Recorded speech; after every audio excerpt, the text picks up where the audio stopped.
हमें हमारी सिलीसिया दिखाई जाती है जिसने उस वक्त हमारे एम्पर को मुक्का मारा था। तो वो कहती है, आखिर आप इतने इरिस्पॉन्सिबल कैसे हो सकते हैं योर मैजेस्टी। आपको पता भी है कि जो लोग आप पीछे छोड़ के जाएंगे उनके साथ क्या होगा, उनकी क्या हालत होगी। लेकिन एम्पर कुछ बोल नहीं रहा था। वो कहती है, क्या ये काफी है कि आप इतने लंबे अरसे से अपने मरने की तैयारी कर रहे थे? क्या आप सच में सुकून के साथ मर सकते हैं? आखिर जो लोग आपको सर्व करते हैं उनके बारे में आपकी क्या फीलिंग्स हैं? और आपके अपने भाई के बारे में क्या सर राइन, वो तो आपके इकलौते भाई है ना। लेकिन तभी एम्पर वो तो नीचे गिर गया था। तो सिलीसिया कहती है, योर मैजेस्टी आप ठीक तो है ना, लेकिन वो तो नीचे गिर चुका था। वो कहती है, ओ नो योर मैजेस्टी, जितना मैंने सोचा था ना, आप तो उससे भी ज्यादा डेलिकेट हैं। लेकिन तब उसने एम्पर को वहां पर बिठा लिया था। तो हमारी सिलीसिया भी उसी पेड़ के साथ बैठ गई थी। तो वो कहता है, मैंने बहुत ज्यादा लंबी जिंदगी जी है, लेकिन मैंने अपनी जिंदगी में पहली बार किसी लड़की से मुक्का खाया है, और तब मैं बेहोश भी हो गया। ये भी पहली बार ही हुआ है। तो हमारी उन कहती है, फिर कभी किसी ने आपको तलवार के जरिए हिट किया है? तो एम्पर कहता है, शायद ही मेरी जिंदगी में कोई ऐसा वाकया हो जिसमें तलवार शामिल ना हो, क्योंकि मुझे बहुत बार पॉइजन देने की भी कोशिश की गई है और मैजिक के जरिए भी मारने की कोशिश की गई है, लेकिन मुक्का मैंने पहली बार खाया है। तो हमारी हीरोइन वो कहती है, लेकिन आखिर आपको इतना सब कुछ करने की जरूरत क्या थी? आखिर आपने अपनी लाइफ को सेक्रीफाइस क्यों ही करना था? और इसके अलावा आप अपनी लाइफ स्पैन को ऐसे ही फेंक रहे हैं। मुझे पता है कि ये सब कुछ लाजमी था, लेकिन आप एम्परर होते हुए भी सब लोगों से ये बात कैसे छुपा सकते हैं? और आपको लगता है कि एम्पीरियल फैमिली वो इतनी इंपॉर्टेंट है कि उसके लिए अपनी जान ही दे दी जाए? तो एम्पर कहता है, बिल्कुल, क्योंकि मेरी मॉम मरने से पहले मेरी मॉम ने मुझसे कहा था कि मुझे एम्पीरियल फैमिली को प्रोटेक्ट करना होगा। और तब हमें वो सीन दिखा जाता है जब उसकी मॉम वो मरने वाली थी। तो तब उसके कंधे पे रखते हुए कहती है, तुम्हें एम्पीरियल फैमिली को प्रोटेक्ट करना ही पड़ेगा। वो कहता है, उन्होंने उस वक्त कहा था ये मेरी ड्यूटी है, और एम्पीरियल फैमिली की फेट वो मेरे हाथों में है। इसी वजह से मैंने तब अपनी मॉम से प्रॉमिस किया था कि जी मदर, मैं आपकी बात मानूंगा, चाहे कुछ भी हो जाए, मैं एम्पीरियल फैमिली को प्रोटेक्ट करके रहूंगा। और तब से लेकर अब तक मैंने अपनी लाइफ में सिर्फ एक ही गोल अचीव करना था, और मैंने अपनी एम्पीरियल फैमिली को बचाने के लिए बहुत कुछ किया। एनिमीज को एक एक करके मार गिराया, सब लोगों को एम्पीरियल फैमिली से निकाल दिया जो कि ड्यूक और बाकी के लोग थे। इसी वजह से कोई रॉयल टाइटल नहीं बचा था, जो सारे के सारे एम्पीरियल फैमिली के खिलाफ थे। और आखिर में मैंने बिल्कुल परफेक्ट स्टेट में एम्पायर को खड़ा किया। इसके अलावा ये कुछ खास नहीं था, फिर भी मैंने सिंपली अपनी बात पूरी की, अपनी मॉम के साथ अपना प्रॉमिस पूरा किया, बस यही बात है।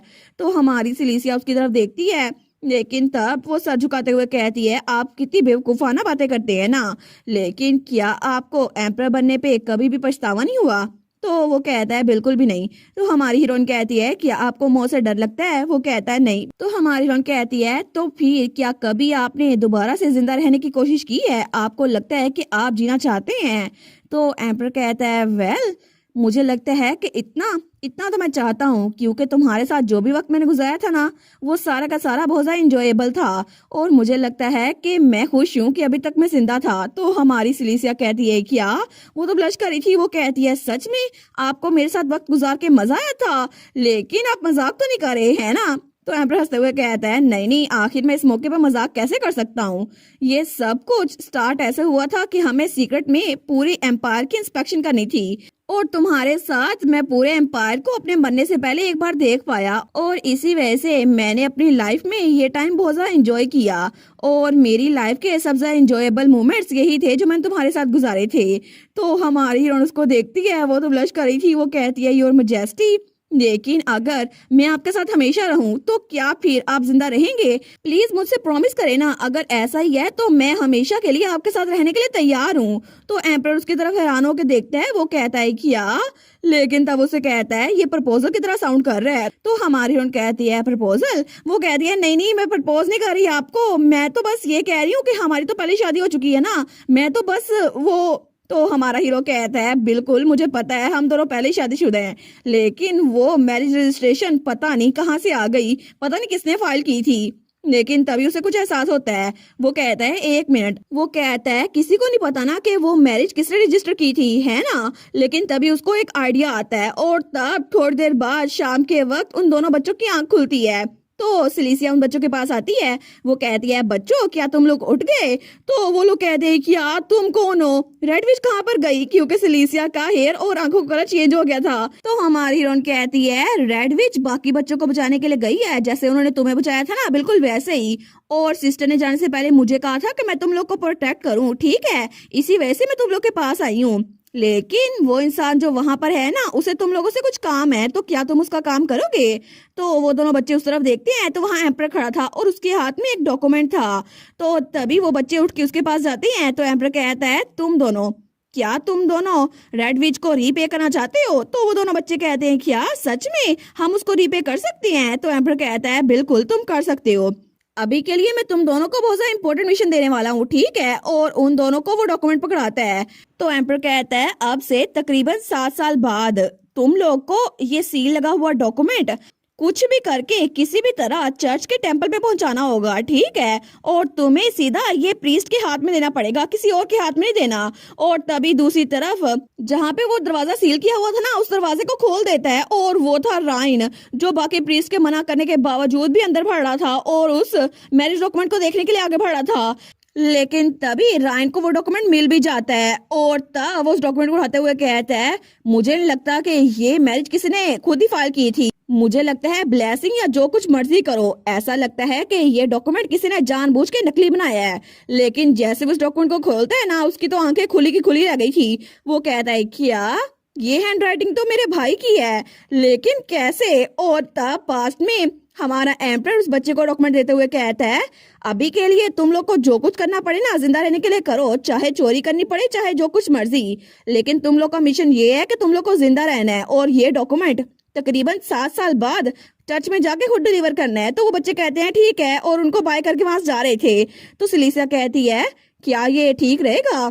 तो एम्पर कहता है, बिल्कुल ये ठीक रहेगा। तो सिलीसिया कहती है, हमें इन जंग के हालात में पेपर और पेंसिल मिल गई, लेकिन बच्चों के लिए इस डॉक्यूमेंट को संभाल के रखना, वो भी 7 सालों तक, क्या सच में उनको हमारा प्रॉमिस याद रहेगा? तो एम्पर कहता है, मुझे खुद नहीं पता, लेकिन 7 सालों बाद जब तुम असल में अडल्ट बन जाओगी ना, तब हमारी मैरिज रजिस्टर होगी और हमारे पास कोई चॉइस नहीं है कि इन बच्चों पे ट्रस्ट कर सकें। तो तब वो दोनों बच्चों को जाता हुआ देख रहे थे। तो तब एम्पर यान फैजा कहता है, वैसे भी अब प्रेजेंट वाले टाइम में एम्पर और एम्प्रेस दोनों मिसिंग हो चुके हैं ना, तो एम्पीरियल फैमिली में से कोई जरूर जाएगा और रिकॉर्ड्स को देखेगा, स्पेशली वो मेरा भाई, वो तो जरूर सस्पिशियस मैरिज रजिस्टर को देखेगा। लेकिन प्रेजेंट में रायन सच में उस डॉक्यूमेंट को देख रहा था। वो कहता है, आखिर मेरे भाई की हैंडराइटिंग इस मैरिज सर्टिफिकेट पे क्या कर रही है? क्योंकि असल में हुआ ये था कि हमारे एम्पर ने खुद वो मैरिज सर्टिफिकेट बनाया था और उसमें हमारी सिलीसिया ने खुद साइन किया था और एक तरह से उनके प्रेजेंट सेल्फ ने पास्ट में जाके अपनी मैरिज रजिस्टर की थी। लेकिन तब रायन तो बिल्कुल कंफ्यूज हो गया था। वो कहता है, इसमें मेरे भाई एम्पर यान फैजा और लेडी सिलीसिया मैजिन दोनों के साइन है, ये क्या नॉनसेंस है? तो तब पास्ट में एम्पर हमारी सिलीसिया से कह रहा था, तो इसका मतलब है कि स्टार्ट से लेकर अब तक हम दोनों ने खुद ही अपनी शादी रजिस्टर की थी। लेकिन तभी रायन जब पीछे देखते हैं ना, तो डॉक्यूमेंट के पीछे भी कुछ लिखा हुआ था। वो कहता है कि यार डॉक्यूमेंट के पीछे भी कुछ है, लेकिन जैसे वो डॉक्यूमेंट को पलटता है ना, तो उसके पीछे जो लिखा हुआ था ना, उसको देख के तो रायन बेचारा डर जाता है। उसको तो समझ नहीं आती मैं हंसूं या रहूं, क्योंकि वहां पर एम्पर ने लिखा था, आज नवंबर 3 626 तकरीबन 7 बजे मैं और मेरी वाइफ ईस्टर्न फॉरेस्ट ऑफ कैरियन में हैं। हमें इस डैम हनीमून को खत्म करने का कोई ना कोई रास्ता ढूंढना पड़ेगा। लेकिन उसके अलावा रायन के लिए एक और बात भी लिखी थी, रायन तुमने जरूर क्रिएशन चर्च में बहुत ज्यादा हंगामा किया होगा, है ना? अभी जाके सारा कुछ मैस ठीक करो और जाके प्रीस्ट से माफी मांगो। जब मैं वापस आऊंगा ना, तुमसे मैं खुद ही डील करूंगा। लेकिन तब रायन बेचारा सोचता है, सच में भाई ने ये लिखा है? और तब पास्ट में हमारा एम्प्रेस सिलीसिया से कह रहा था, हमने यहाँ पर डेट और टाइम मेंशन कर दिया है, तो इसका मतलब है कि उन लोगों को पता चल जाएगा कि हम पास्ट में किस टाइम में ट्रेवल होकर आए हैं। इस तरह वो हमें रेस्क्यू करने के लिए जरूर आएंगे। और ऐसा लगता है कि हमारा मैरिज सर्टिफिकेट वो सिर्फ हमारी शादी के लिए नहीं था, वो हमारा रेस्क्यू प्लान भी था, जो कि अब हमें बचाने वाला है। और इसी के साथ ये वाला पार्ट यहीं पर ख़त्म। तो आप लोग बताइएगा आप लोग को ये पार्ट कैसा लगा, और वीडियो को लाइक और चैनल को सब्सक्राइब लाजमी कीजिएगा। बाकी वीडियोस का लिंक भी स्क्रीन पर नज़र आ रहा होगा, तो काइंडली उनको भी चेकआउट कर लें। और thank you so much for watching my videos. Stay safe, bye bye.